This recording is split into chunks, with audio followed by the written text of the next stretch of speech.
Mall చెట్టు వేస్తే mall చెట్టు వేస్తే చెట్టు బయటికి వెళ్ళిపోతుంది, అందుకే అది వేయద్దు అన్నాను. మాల్ చెట్లు ఉన్నాయనుకోండి, ఒక బకెట్ వేసాను, ఒక బకెట్ వేసాను. వేసారా? చెట్టు బయటికి వెళ్ళిపోతే బయట కోసుకుంటాం. పోసుకుని తిన్నామంటే మన పేరు చెప్పదు, లోడ్ వచ్చి మీ పేరు ఎవరు చెప్పుకోడు కదా, అది ఇబ్బంది.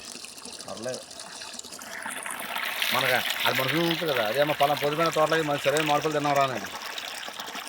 దొంగడికి అలాంటి ఉండదు, అంటే దొంగడికి విశ్వాసం ఉంది.